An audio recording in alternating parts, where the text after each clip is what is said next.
Merci pour votre fidélité d'être avec nous aujourd'hui dans ce 15 minutes de grâce et de vérité avec le pasteur Mickey Hardy.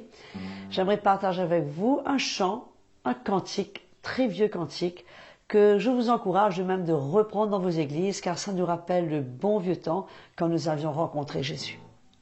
Change mon cœur, Seigneur. Change mon cœur, Seigneur. Et purifie-moi. Change mon cœur, Seigneur, que je sois comme toi. Jésus, tu es le potier, je suis l'argile. Brise-moi, façonne-moi. Oui, c'est mon désir. Jésus, tu es le potier, je suis l'argile. Brise-moi, façonne-moi. Oui, c'est mon désir. Change mon cœur, Seigneur, et purifie-moi. Change mon cœur, Seigneur, que je sois comme toi.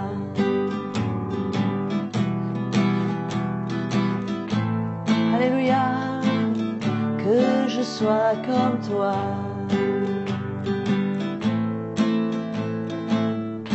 Que je sois comme toi. Sans plus tarder, nous accueillons le pasteur Mickey Hardy, toujours dans la série Les hérésies, la dîme, 3e partie. Ne manquez pas vraiment d'avoir les cœurs ouverts, parce que je suis sûr que le Seigneur va parler à vos cœurs une fois de plus. Que le Seigneur vous bénisse. Bienvenue encore une fois sur notre programme. Notre thème, toujours, grâce et vérité. Nous allons continuer sur cette hérésie que nous parlons depuis 2 dernières sessions, la dîme. J'espère que vous avez été un peu éclairés et que nous allons encore une fois porter un petit peu de lumière sur ce sujet très sensible pour beaucoup, surtout les pasteurs. Ok, alors, Hébreux chapitre 7. Nous allons commencer à regarder dans le Nouveau Testament, la mention de la dîme. Où est-ce que c'est mentionné la dîme dans le Nouveau Testament sous la Nouvelle Alliance? Hébreux chapitre 7. Pour comprendre ce que l'auteur veut nous dire dans ce chapitre, il faut comprendre tout le contexte, c'est-à-dire la raison pour laquelle l'auteur a parlé aux Hébreux, la raison pour laquelle ce livre a été écrit, cet épître a été écrit, c'est parce que les Juifs convertis avaient cette tendance de retourner au judaïsme, de retourner sous la loi. Et donc, après avoir été convertis, vous savez qu'à l'époque, les années après Jésus, le judaïsme était très très fort, très très fort, très très établi. Et quand les Juifs se convertissaient, ils avaient beaucoup de peine à continuer à demeurer libres de la loi de Moïse, de la loi lévitique. Et donc, l'auteur écrit ce livre pour montrer la supériorité de Christ sur les anges, la supériorité de Christ sur Moïse, la supériorité de Christ sur les sacrificateurs de l'ancienne alliance. Vous allez voir tout cela à partir du chapitre 1, 2, 3, 4, 5, et l'auteur continue et il vient même. Et au chapitre 7, il vient parler maintenant de la supériorité de Christ sur Aaron. Aaron qui était le premier sacrificateur, amen, d'où viennent les Lévites. Allons lire maintenant, en comprenant cela, nous allons lire maintenant le texte du chapitre 7 du livre des Hébreux, où la dîme est mentionnée, et il se réfère bien sûr à la dîme que Abraham a portée à Melchisédek. Verset 1. En effet, si ce Melchisédek était roi de Salem, sacrificateur du Dieu Très-Haut, il alla au devant d'Abraham lorsqu'il revenait de la défaite des rois, il le bénit. Donc, écoutez bien, et Abraham lui donna la dîme de tout. Il est d'abord roi de justice, d'après la signification de son nom. Ensuite, roi de Salem, c'est-à-dire roi de paix. Il est sans père, sans mère, sans généalogie. Il n'a ni commencement de jour, ni fin de vie, mais il est rendu semblable au Fils de Dieu. Ce Melchisédek demeure sacrificateur à perpétuité. Amen. Il parle de Jésus. Il parle de Christ. Et maintenant, il va parler maintenant des Lévites. Considérez combien est grand celui auquel le patriarche Abraham donna la dîme du butin. Ceux des fils de Lévi qui exercent le sacerdoce ont, d'après la loi, l'ordre de lever la dîme sur le peuple, c'est-à-dire sur leurs frères. Les frères, bien sûr, les frères des Lévites, le peuple d'Israël, qui cependant sont issus des reins d'Abraham. Et lui, qui ne tirait pas d'eux son origine, il leva la dîme sur Abraham, c'est-à-dire qu'Abraham lui donna la dîme, et il bénit celui qui avait les promesses. Le verset 7 est important. Or, c'est sans contredit l'inférieur qui est béni par le supérieur. Donc ici, l'auteur veut montrer la supériorité de Christ sur Abraham, parce que Christ, Melchisédek, qui représentait Christ, a béni Abraham. C'est bien le supérieur qui bénit l'inférieur. Donc pour montrer la supériorité de Christ sur Abraham, et la Bible nous dit, écoutez bien ce que ça dit, et ici, ceux qui perçoivent la dîme sont des hommes mortels, mais là, c'est celui dont il est attesté qu'il est vivant. De plus, Lévi qui perçoit la dîme l'a payé, pour ainsi dire, par Abraham, car il était encore dans les reins de son père lorsque Melchisédek alla au-devant d'Abraham. Donc, qu'est-ce que l'auteur veut simplement dire à ces Juifs convertis, ces Hébreux? Ne retournez pas sous la loi. Christ est supérieur que Aaron, que Lévi, que Moïse auparavant quand il a parlé au chapitre 3, je pense, et au chapitre 1 quand il parle la supériorité de Christ sur les anges. Donc tout ce texte que nous venons de lire est absolument clair. L'auteur ne réintroduit pas la dîme, mais explique que les Lévites qui sortaient de Aaron, qui est la tribu de Lévi, étaient inférieurs à Jésus. Donc il n'est pas question ici de réintroduire la dîme. Non, pas du tout. Mais l'auteur se sert de cet exemple pour montrer la supériorité de Christ sur Aaron, sur les Lévites. Amen. C'est ça le texte. C'était certainement pas pour que les chrétiens retournent au judaïsme. Et c'est ces Hébreux chrétiens qui faisaient fausse route. Amen.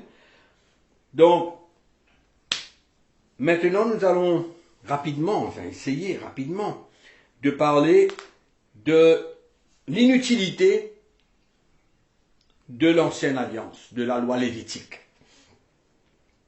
Hébreux, chapitre 7. N'est-ce pas intéressant? Hébreux, chapitre 7, verset 11. Et là, l'auteur va commencer à parler du sacerdoce lévitique. Écoutez bien. Si donc la perfection avait été possible par le sacerdoce lévitique, car c'est sur ce sacerdoce que repose la loi donnée au peuple. Donc la loi se reposait sur le sacerdoce lévitique. En d'autres mots, la loi était inclue dans le sacerdoce lévitique. Et la dîme faisait partie de la loi qui se reposait sur le sacerdoce lévitique. Était-il alors encore nécessaire qu'il paraisse un autre sacrificateur selon l'ordre de Melchisédek? Fallait-il qu'il y ait un autre sacrificateur selon l'ordre de Melchisédek, c'est-à-dire parlant de Jésus? Fallait-il avoir un autre sacrificateur si le sacerdoce lévitique pouvait emmener le peuple à la perfection? Si les lois que contenait le sacerdoce lévitique, si cela pouvait emmener le peuple à la perfection, pourquoi alors fallait-il un autre sacrificateur sous l'ordre de Melchisédek? Il n'aurait pas fallu, ça n'aurait pas été nécessaire. Amen. Donc voilà ce qu'il dit. Selon l'ordre de Melchisédek et non selon l'ordre d'Aaron. Car le sacerdoce étant changé, il y a aussi nécessairement changement de loi. En effet, celui de qui ces choses sont dites appartient à une autre tribu. Donc il parle de Jésus, bien sûr, qui venait de la tribu de Juda et non de la tribu de Lévi. Donc c'était assez clair. Donc ici nous voyons que l'auteur démontre clairement que Dieu a établi un nouvel ordre, un nouveau régime depuis la mort et la résurrection de Jésus-Christ. Amen. Regardez un petit coup ce verset qui est très important à comprendre. C'est le verset 11. Pardon, non pas le verset 11, c'est le verset 18. Il y a ainsi abolition, toujours le Hébreux chapitre 7, il y a ainsi abolition d'une ordonnance antérieure à cause de son inutilité et son impuissance, quand la loi n'a rien emmené à la perfection. Amen. Si la loi n'emmène rien à la perfection, pourquoi utiliser la loi aujourd'hui? Parce que le but de la nouvelle alliance est d'emmener tout homme parfait en Christ. Nous voyons seulement dans le livre des Colossiens. Amen. Donc, il nous faut être clair et comprendre que cette loi ne sert à rien. La loi ne sert à rien, donc la dîme ne sert à rien quand le Seigneur regarde le cœur aujourd'hui. Pas l'action, mais le cœur. Alléluia. Donc, nous voyons, qu'est-ce qui s'est passé? De la loi à la grâce. De la loi à la liberté. C'est exactement ça ce qui s'est passé. Aussitôt que Christ est mort à la croix, la nouvelle alliance a été inaugurée. Maintenant, c'est un autre style de vie où nous n'avons pas besoin de la loi parce qu'elle est impuissante et inutile. Mais par contre, nous avons besoin maintenant de grandir avec le Seigneur par le moyen d'une marche selon l'Esprit. Un petit point. Si la loi existe toujours, nous sommes donc appelés à devenir juifs. Nous ne sommes pas appelés à devenir juifs, c'est tout au contraire. C'est les juifs qui sont appelés à la nouvelle alliance. Nous allons voir, vous pouvez lire cela, nous avons déjà mentionné cela dans un programme précédent, c'est dans Éphésiens chapitre 2, verset 13 au verset 16. Amen. Clairement. Et dans tous les enseignements de l'apôtre Paul nous montrent que quoi? La loi a été enlevée. Pourquoi les pasteurs insistent encore toujours à cette dîme? À imposer cette loi de la dîme au peuple de Dieu? C'est très simple. C'est à cause de l'argent. C'est à cause de l'argent qu'ils recevront dans les églises. Il ne faut pas essayer de cacher la vérité. Les pasteurs insistent sur la dîme, souvent, non pas parce qu'ils ne savent pas, mais ils n'ont pas le courage de rendre libre le peuple de Dieu. Pourquoi? À cause de l'argent qu'ils amènent au travers de la dîme de chacun. Vous réalisez un coup? S'il y a 10 personnes dans l'église, 10 personnes dans l'église, et que chacun emmène 1/10 de son salaire. Donc ces 10 personnes représentent dans leur dîme un salaire complet. Maintenant, s'il y a 100 personnes, alléluia, on ne sait pas où ça va finir. Amen. Donc la dîme est une hérésie. Il ne faut pas se soumettre à cette loi. Alléluia. Comment alors donner au Seigneur? Nous verrons ça dans la prochaine session. Ok? Je vous remercie. pour votre écoute et à la prochaine.